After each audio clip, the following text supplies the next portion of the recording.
नमस्कार, मैं हूं आपके साथ निलोफर अंसारी और आप देख रहे हैं V9 न्यूज। देश और राज्यों की हर बड़ी खबर पर रहती है हमारी पैनी नजर। तो आइए नजर डालते हैं आज की खास खबर पर। मैं बबीता माहेश्वरी।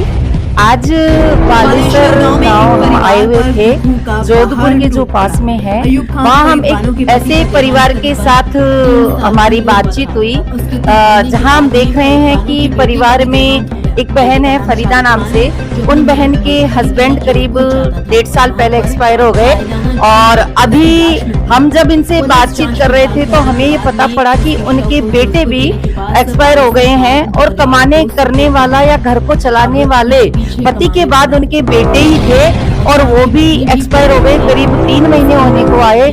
और देखो, इत्तेफाक की बात यह है कि जो बहन ने अपना पति खोया है, शाहरुख नाम से उस बच्चे का नाम है, उसके 2 बेटियां हैं और तीसरी उनकी प्रेगनेंसी है। और उस प्रेगनेंसी में आज देखिए कि घर में कमाने वाला कोई नहीं है। फरीदा बहन एक आंगनवाड़ी कार्यकर्ता है और उस कमाई पे आप सोचिए, विचार कीजिए कि आंगनवाड़ी वाली बहन बबीता माहेश्वरी। आज बालेश्वर गांव हम आए हुए थे, जोधपुर के जो पास में है। वहाँ हम एक ऐसे परिवार के साथ हमारी बातचीत हुई जहाँ हम देख रहे हैं कि परिवार में एक बहन है फरीदा नाम से।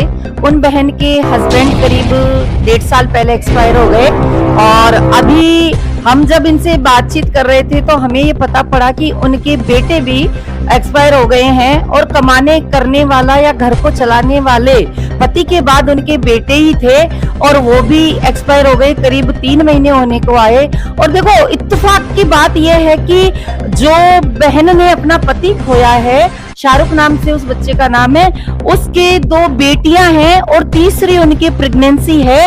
और उस प्रेगनेंसी में आज देखिए कि घर में कमाने वाला कोई नहीं है। फरीदा बहन एक आंगनवाड़ी कार्यकर्ता है और उस कमाई पे आप सोचिए, विचार कीजिए कि आंगनवाड़ी वाली बहन को कितनी इनकम मिलती है, उसकी तनख्वाह क्या है। क्या उस पे एक इतने बड़े परिवार की जिम्मेदारी पड़ना आसान बात है? क्या वो अपना घर चला सकने में सक्षम होगी?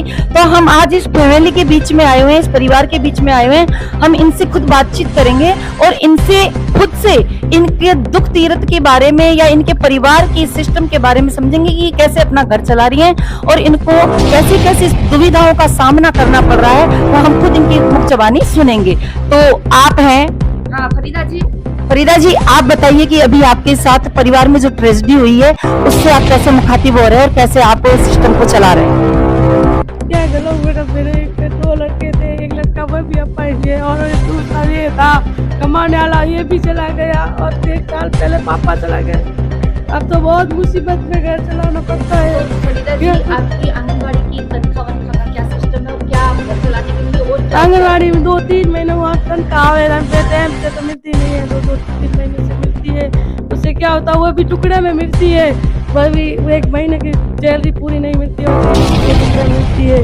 तो क्या मैडम क्या करे, बच्चे आए 2 और एक लड़का है, उसके भी 1 साल 1.5 साल का लड़का है, उसके भी। फरीदा जी, आपके दूसरा बेटा है तो दूसरा बेटा क्या सक्षम है काम करने के लिए? नहीं है मैडम, सक्षम नहीं है। उसका भी हाथ अपाहिज है, वो भी हाथ से काम कुछ नहीं होता, भारी बोझ का तो काम होता नहीं है, छोटे मोटा कोई काम कर लेता है, बाकी कुछ नहीं होता है उससे। तो हम देख रहे हैं कि फरीदा जी एक अपनी ही तनख्वाह पे घर चला रही हैं और तनख्वाह के बाद में जब बात आती है तो वो तनख्वाह मानदेय जो है वो मानदेय भी 2 टुकड़ों में मिल रहा है, राज्य सरकार की तरफ से अलग और सेंट्रल सरकार की तरफ से अलग। वो पूरे टाइम में एग्जैक्ट मंथली वो भी नहीं मिलता है। 4000 आते हैं तो 4000 के लिए वेट करना पड़ता है। तो विचार कीजिए कि 4000 के ऊपर एक परिवार में यदि 10 मेंबर हैं तो वो कैसे एडजस्ट करेगा उसको। हम जिस बहन ने अपना पति खोया है शाहरुख, और उस बहन से हम बातचीत करना चाहेंगे कि उनके अभी मन में क्या विचार उठ रहे हैं, क्या सिस्टम चल रहा है, हम उनसे भी जानना चाहेंगे।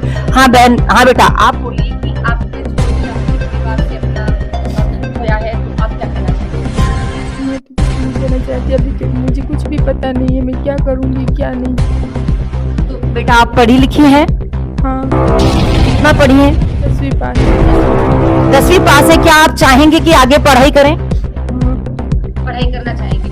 तो ये बहन चाहती हैं कि मैं आगे पढूं और मैं अपने परिवार की जिम्मेदारी खुद उठाऊं, मेरी सास के ऊपर मैं उनको इतना बोझ ना दूं और मैं मेरे परिवार में सास के साथ दायां हाथ बन के काम करूं। तो हम चाहेंगे कि इस कंडीशन में जब कोई परिवार होता है तो हम उनको किस तरह से आर्थिक मदद करें और इसके अंदर हम इनको कैसे सपोर्ट करें। यदि इनको सपोर्ट मिलता है आम जनता की तरफ से और वो ये जानते हैं कि परिवार के अंदर ऐसी कंडीशन में कोई बहन कैसे अपने बच्चों को लेगी, और देखिए जो डिलीवरी का टाइम है वो अगले मंथ इस बहन को डिलीवरी होने वाली है और उस डिलीवरी में पहले 2 बच्चियां हैं इसको और अगली डिलीवरी अब अगले मंथ में होने वाली है। तो बहुत ही बड़ा बहार एक तरह से हम देख रहे हैं कि इनके परिवार के ऊपर कहर टूटा है, वो पहाड़ टूटा है और वो इस दर्द से गुजर रही हैं। यदि किसी में इंसानियत है, किसी में ईमान है तो वो इस बात को जरूर नोटिस करेगा। परिवार के अंदर इनकी सासू जी भी हैं, उनकी सासू जी से भी बात करेंगे। हाँ माता राम, आप क्या कहना चाहेंगे कि आप अभी किस दौर से गुजर रहे हैं, आप अपना बताएंगे?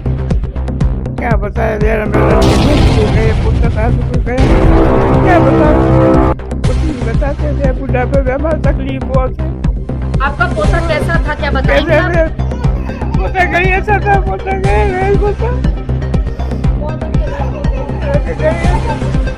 ऐसा मत कीजिए और ईश्वर सब अच्छा करेगा, देखिए, और जरूर सब कुछ अच्छा होगा। तो हम देख रहे हैं कि परिवार में किस तरह से ये बहनें अपने अश्रु बहा रही हैं और उस दर्द को बयां कर रही हैं कि हमारा कोई नहीं है। उस समय शायद इनको कोई ऐसा मिला नहीं जिसने इनकी हेल्प के लिए कोई आगे आया हो। जब हमें पता पड़ी और हम यहाँ इस गांव में आए तो हमने इस परिवार से मिलना जरूरी समझा और इस परिवार की ये बात को लेके, लेकिन मैं तो ये बात का कहूंगी कि देखिए इस फरीदा बहन में कितना हिम्मत है कि वो एक आंगनवाड़ी की तनख्वाह से अपने परिवार को किस तरह से चला रही है। आज 4-4, 5-5 बच्चे हैं, 2 बेटे हैं, दोनों बेटे, एक को खो चुकी है, दूसरा काम नहीं कर सकता है, तो वो कैसे अपने आप को सिस्टम में लेके संभाल रही है। ये बहुत ही दर्द की बात है। आम जनता से एक गुजारिश है कि एक नजर इस परिवार पे डालिए। आपका एक रुपया, यदि आप एक रुपया अपने खाते से इन बहन के परिवार के खाते में डालेंगे तो इनके लिए एक बहुत बड़ी मदद होगी। धन्यवाद जी। एक चीज और मैं बताऊंगी आप लोगों को, आम जनता को मैं ये दर्शाना चाहती हूँ कि मोबाइल की जो स्क्रीन पे आपको एक नंबर दिखाया जा रहा है, वो नंबर हमारी उसी बहन का फोन पे नंबर है जिसके बहन पे के ऊपर, मतलब जिस बहन को ये दर्द से गुजरना पड़ रहा है। तो आपको जिसको भी ये सहायता देनी है, आप उस बहन के फोन पे नंबर पे अपनी आर्थिक सहायता से इनकी मदद कर सकते हैं।